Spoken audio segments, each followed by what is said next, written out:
La Navidad de ese año olía a aceite de freír y a pleito viejo, y lo supe desde que estaba arreglando las sillas en la sala de mis padres en Bogotá, y sentí el peso de algo en mi espalda. Isadora tenía 11 años y ya sabía leer el silencio de las habitaciones mejor que cualquier adulto en esa casa.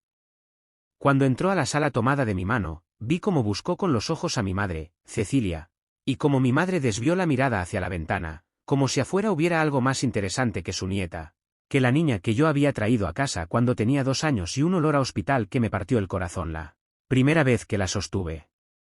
Mi hijo Bautista, de 9 años, fue directo al árbol de Navidad y se puso a revisar los regalos con ese descaro honesto que solo tienen los niños que todavía no aprendieron a disimular.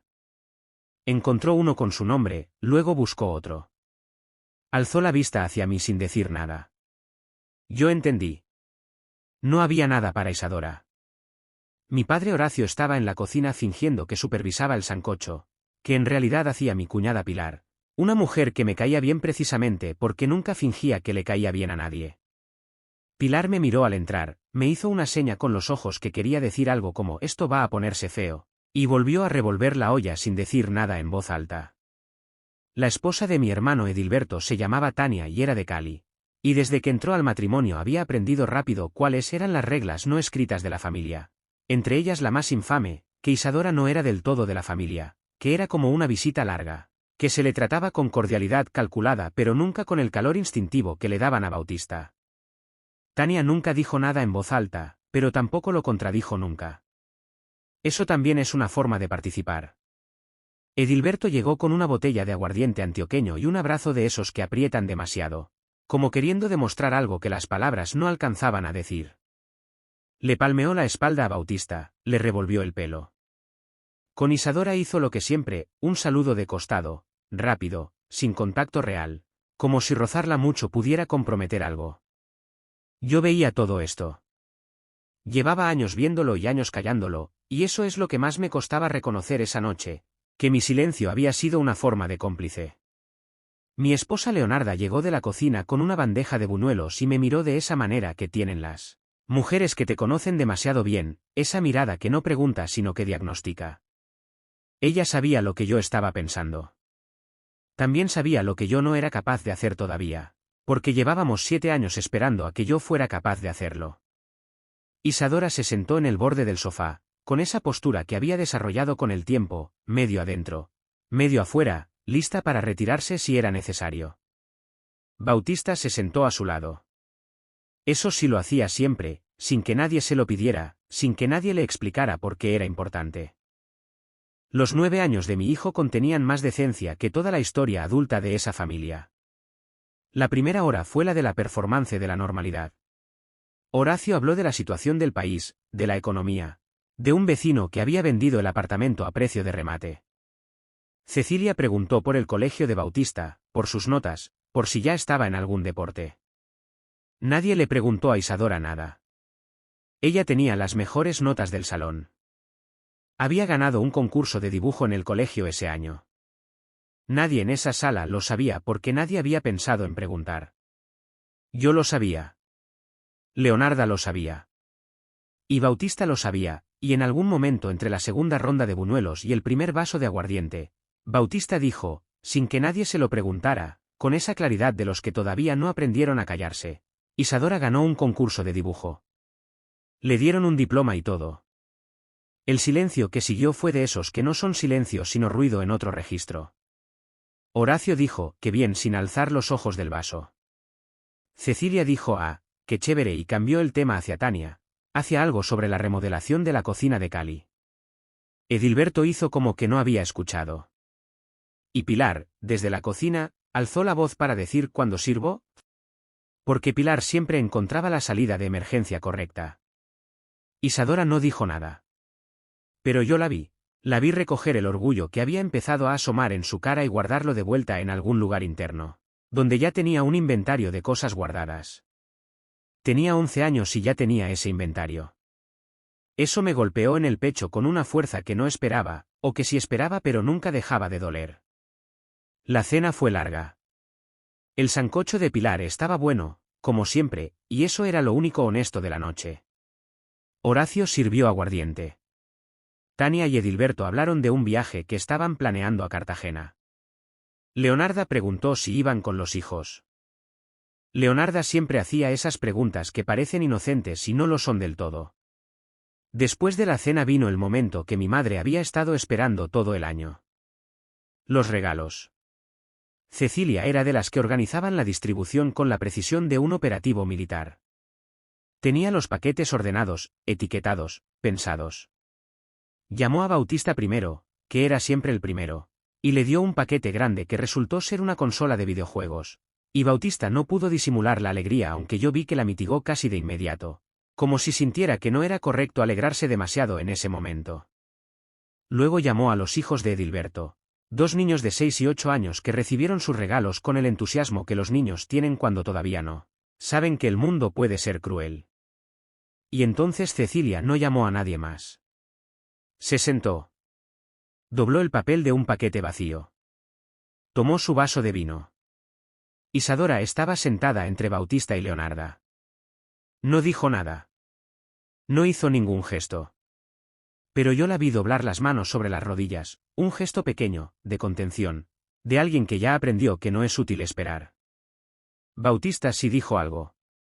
Abuela. Falta el regalo de Isadora. Lo dijo con la voz tranquila de los que no tienen miedo todavía de las consecuencias sociales. La voz de 9 años que todavía no aprendió que hay preguntas que se hacen en privado y preguntas que no se hacen nunca. Cecilia lo miró. Una pausa. Un tipo específico de pausa que yo conocía de toda la vida. La pausa antes del veneno que se disfraza de sinceridad. Bautista, mi amor, dijo, y el mi amor tenía un filo que solo yo detecté en ese momento. Isadora no es igual. ¿Tú entiendes? Nosotros somos sus abuelos de verdad. De Isadora somos otra cosa. La sala no hizo silencio. La sala se suspendió. Leonarda dejó el vaso en la mesa con un cuidado exagerado. El cuidado de alguien que está controlando una fuerza que si no controla rompe algo. Edilberto miró hacia otro lado. Tania acomodó un plato. Pilar salió de la cocina y se quedó en el marco de la puerta, inmóvil. Y Horacio, mi padre, hombre que había manejado empresas y criado hijos y sobrevivido épocas difíciles en este país, Horacio dijo, tu mamá tiene razón, niño. Son cosas que los adultos entienden. Isadora tenía 11 años y entendió perfectamente. Vi en su cara el momento exacto. No fue un derrumbe visible, no fue llanto, no fue un gesto dramático. Fue una especie de cierre, como cuando se apaga algo que había estado encendido. Una luz que llevaba años parpadeando y que esa noche decidió que ya era suficiente. Y entonces hizo algo que no esperaba, se paró. Se paró del sofá con una calma que me heló la sangre. Porque esa calma no era la calma de los que están bien, sino la calma de los que ya se fueron a algún lugar adentro, donde nadie puede entrar. Dijo, perdón en voz baja, pasó entre las piernas y los muebles con esa habilidad que tienen los cuerpos pequeños, y desapareció por el pasillo hacia el baño. Bautista la siguió con los ojos hasta que desapareció. Y entonces Bautista miró a mi madre. Lo que hizo a continuación nadie lo esperaba, ni yo, ni Leonarda, ni Pilar que seguía en el marco de la puerta, ni Edilberto que había dejado de mirar hacia otro lado.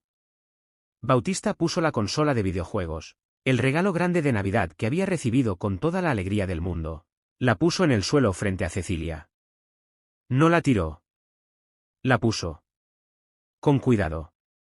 Y dijo, si Isadora no es tu nieta, yo tampoco soy tu nieto. 9 años. 9 años y esa frase. Cecilia abrió la boca. La cerró. Volvió a abrirla.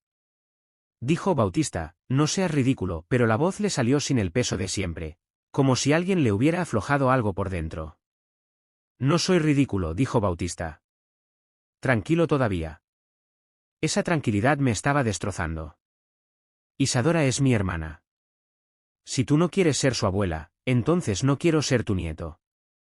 Lo dijo 2 veces, como para asegurarse de que hubiera quedado claro. Horacio se levantó de la silla. No con violencia, con esa autoridad pesada que desarrollan los hombres que llevan décadas siendo obedecidos. Bautista. Siéntate. No dijo Bautista. Una palabra. Una sílaba. El sonido más corto del mundo y el más largo de esa noche. Yo me levanté. No sé exactamente qué fue lo que me hizo moverme en ese momento. Si fue ver a mi hijo de 9 años más entero que yo en ese sofá. O si fue imaginar a Isadora en ese baño apagándose sola. O si fue el inventario de 7 años de navidades y cumpleaños y cenas de domingo que había estado acumulando. Sin decir nada. Probablemente fue todo eso junto, demasiado peso en demasiado poco espacio. Me levanté y miré a mis padres. Cecilia me miró con esa expresión de no hagas una escena que había perfeccionado durante décadas. Horacio adoptó su postura de hombre razonable que va a explicar algo que el otro no entiende. No les di tiempo. Cecilia. Horacio. Los llamé por sus nombres. Eso ya era una declaración. Llevaba 42 años llamándolos papá y mamá y esa noche no pude. Voy a buscar a Isadora. Y después nos vamos. ¿Y si cuando salgamos por esa puerta no ha cambiado algo fundamental en lo que acaba de pasar aquí? Esta va a ser la última vez que venimos. Horacio empezó a hablar. David, no exageres, esto es una familia y hay que entender que existen diferencias naturales entre no. Lo interrumpí. No con rabia. Con algo más frío que la rabia. Algo que se siente cuando la rabia lleva tanto tiempo comprimida que ya cambió de estado. No hay diferencias naturales entre mis hijos. ¿Ninguna? Isadora lleva 9 años siendo mi hija. Lleva 9 años siendo parte de esta familia. Y llevan 9 años haciéndole sentir que no.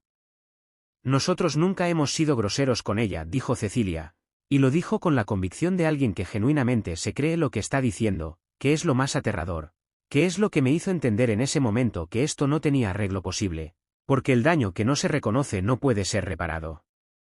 No ser grosero no es lo mismo que tratar a alguien bien, dije. Llevan 9 años no siendo groseros con ella y eso le ha hecho tanto daño como si lo hubieran sido. Pilar desde el marco de la puerta hizo un gesto pequeño, casi invisible. Un asentimiento. Eso me importó más de lo que esperaba. Fui por el pasillo. Toqué la puerta del baño. ¿Isa? Silencio. Isa, soy yo. Otro silencio, más corto. Luego el ruido del pestillo. Cuando abrió la puerta, Isadora tenía los ojos secos. Eso me dolió más que si hubiera estado llorando, porque el llanto es una salida y los ojos secos son una pared. Mi hija de 11 años había construido una pared en tiempo real y la pared tenía 9 años de materiales. Me agaché al nivel de sus ojos. ¿Quieres irte?, le pregunté. Asintió. ¿Estás bien? Una pausa. Luego, sí. Pero el sí era de esos que en realidad dicen otra cosa, que dicen, no voy a decirte que no estoy bien porque no quiero que esto sea más grande de lo que ya es. Y yo lo entendí y no la obligué a explicarlo. La tomé de la mano. Volvimos a la sala. Leonarda ya tenía los abrigos. Bautista estaba de pie, con las manos en los bolsillos, todavía frente a la consola que había devuelto, con esa postura de haber dicho lo que tenía que decir y estar dispuesto a aguantar lo que viniera después. Edilberto se paró cuando nos vio llegar. David, espera, no hay necesidad de que esto, Edilberto. Lo miré. Tú sabes lo que ha pasado aquí durante años. Tú lo has visto. Y nunca dijiste nada. Se quedó callado. Tania miraba el piso. Los hijos de Edilberto no entendían qué estaba pasando y eso era una suerte para ellos. Horacio hizo un último intento. David, si te vas así esta noche, vas a arrepentirte. Somos tu familia. Somos todo lo que tienes cuando las cosas se ponen difíciles. Lo miré a los ojos. Eran los mismos ojos de toda mi vida. Los ojos que me enseñaron a montar bicicleta y me enseñaron a hacer un nudo de corbata y me enseñaron también, sin querer, que el amor tiene condiciones y que las condiciones las decide el que tiene el poder. Cuando las cosas se ponen difíciles, dije, lo que tengo es a Leonarda y a mis hijos. Eso es suficiente. Salimos. El aire de Bogotá de diciembre era frío y limpio y lleno de petardos a lo lejos, esa violencia festiva que los colombianos confunden con alegría. Isadora caminó entre Leonarda y yo, tomada de las dos manos. Bautista iba adelante, con ese paso de niño que todavía no sabe caminar despacio, esa energía que los adultos vamos perdiendo cuando aprendemos a tenerle miedo a las cosas. En el carro, nadie habló por un buen rato. Fue Isadora la que habló primero. ¿Papi? Sí. ¿Por qué no dijiste nada antes? La pregunta más justa y más dolorosa de la noche. La pregunta que yo me había estado haciendo en el carro mientras el semáforo de la carrera séptima nos detenía y las luces de Navidad de los edificios pasaban afuera como si el mundo no hubiera cambiado nada. No le mentí, porque tuve miedo, dije. Porque pensé que podía manejarlo sin romper nada. Porque me equivoqué. Silencio. Luego Isadora dijo, está bien. No era un perdón. Era algo más difícil que eso. Era el reconocimiento de algo que existía y que iba a seguir existiendo aunque los dos quisiéramos que no. Era el está bien, de alguien que entiende que las personas hacen daño no solo cuando son crueles sino cuando son cobardes. Y que a veces las dos cosas son lo mismo. Bautista, desde el asiento de atrás, dijo, ¿puedo tener helado? Leonarda soltó una carcajada. Yo también. Isadora sonrió, y esa sonrisa fue la primera cosa real de la noche. Sí, dije, puedes tener helado. Las siguientes semanas fueron de ese tipo de calma que viene después de que algo se rompe. No la calma de que todo está bien, sino la calma de que ya se cayó lo que se tenía que caer y ahora hay que ver qué queda en pie. Mi teléfono sonó 17 veces en los 3 días siguientes. Cecile. Horacio. Edilberto. Un tío que vivía en Medellín y al que no veía hace años pero que de repente sintió que tenía autoridad moral para opinar. Una prima segunda que me mandó un mensaje largo sobre la importancia de la familia y el perdón cristiano. No contesté ninguna llamada. Leonarda me preguntó si estaba seguro. No de lo que había hecho sino de lo que venía después, de los cumpleaños sin llamadas. De las navidades sin ese árbol con sus luces y su sancocho y su performance de normalidad. Le dije que sí. Le dije que lo que venía después era lo que nosotros construyéramos. Que eso me parecía más sólido que lo que habíamos estado sosteniendo. ¿Y el dinero?, preguntó Leonarda. No con reproche. Con pragmatismo, porque Leonarda siempre fue más pragmática que yo, que es una de las razones por las que llevábamos 12 años juntos. El dinero era una conversación que habíamos aplazado también. Mis padres dependían parcialmente de lo que yo les mandaba cada mes. Una cifra que habíamos acordado hacía años cuando el negocio de mi padre empezó a ir mal y que se había ido convirtiendo en un hábito, en una obligación, en otra forma en que el peso de la familia se distribuía de manera que yo no había elegido del todo. El dinero se acabó, dije. Leonarda asintió. No preguntó más. La llamada de Horacio que finalmente atendí fue la del día 12 de enero, casi 3 semanas después. La atendí porque era de madrugada y pensé que algo malo había pasado. Y en eso me equivoqué porque lo que pasó no era malo de esa manera sino de otra. David, dijo mi padre. Su voz sonaba diferente, más vieja, más sin el peso de la autoridad que siempre había cargado. Necesito que hablemos.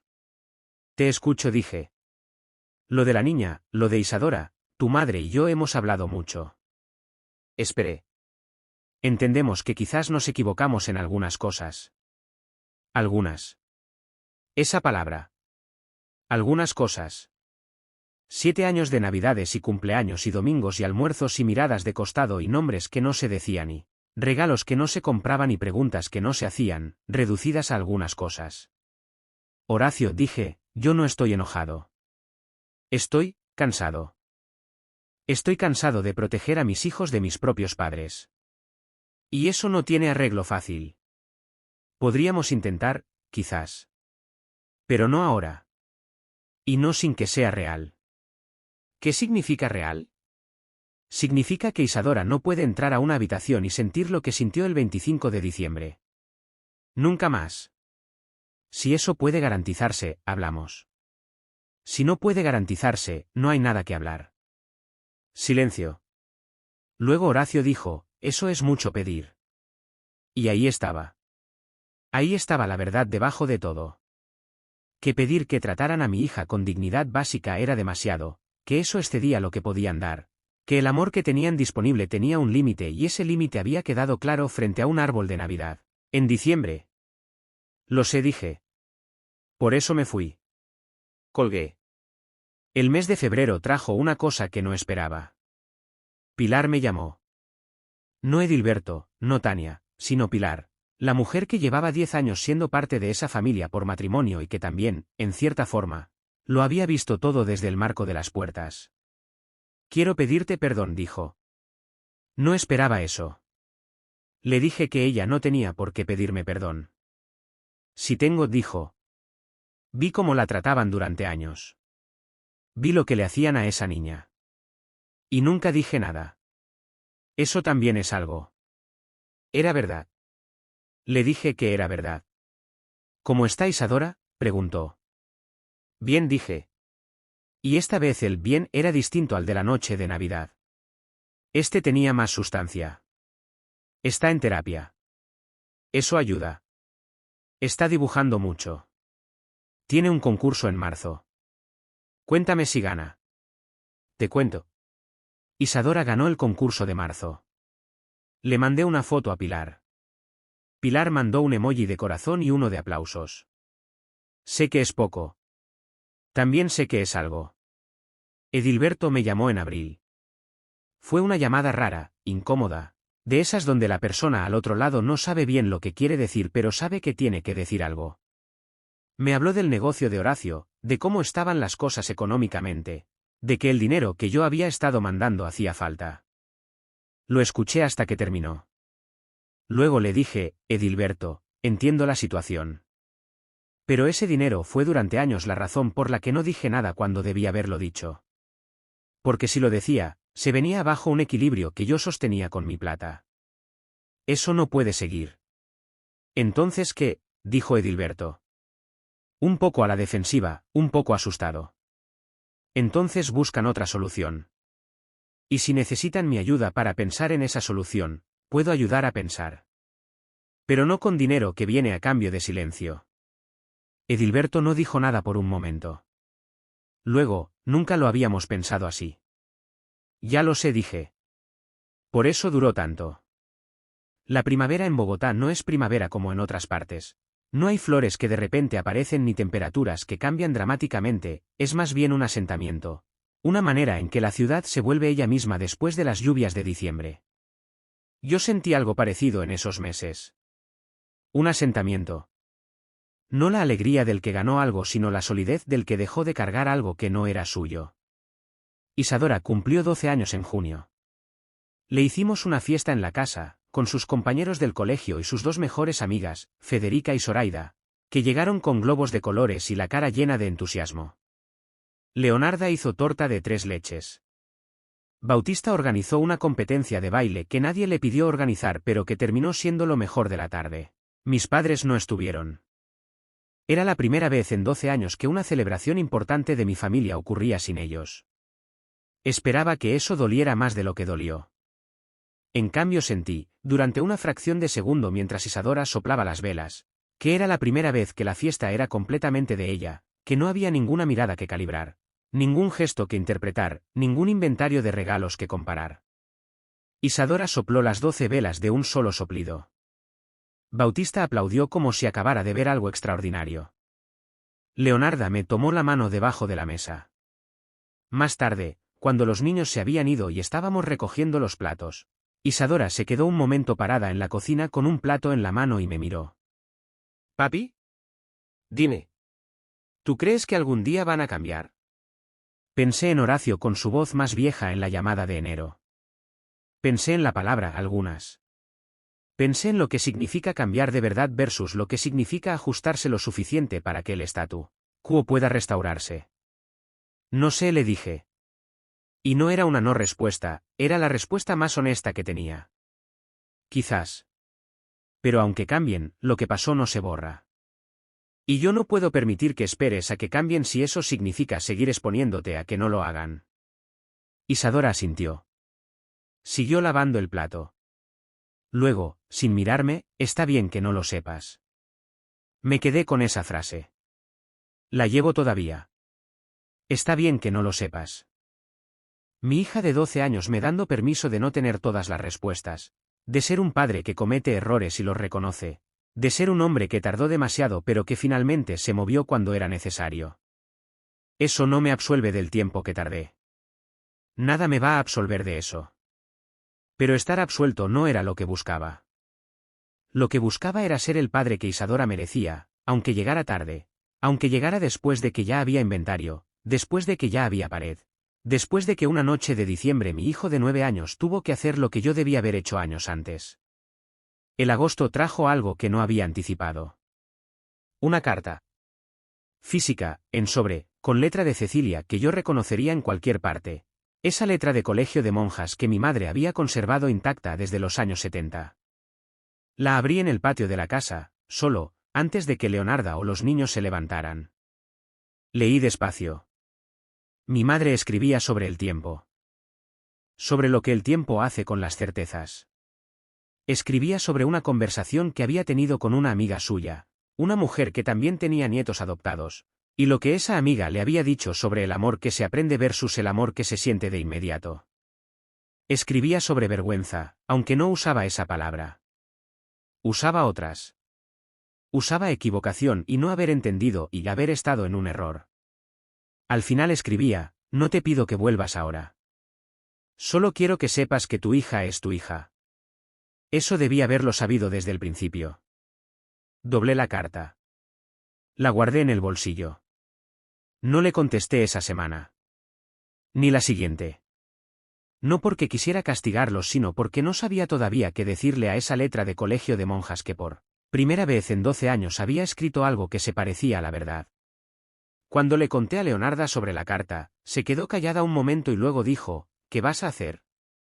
No sé todavía. ¿Qué quieren ellos? Quieren volver, dije. ¿Pero volver a qué? Ese es el problema. No a lo mismo, dijo Leonarda.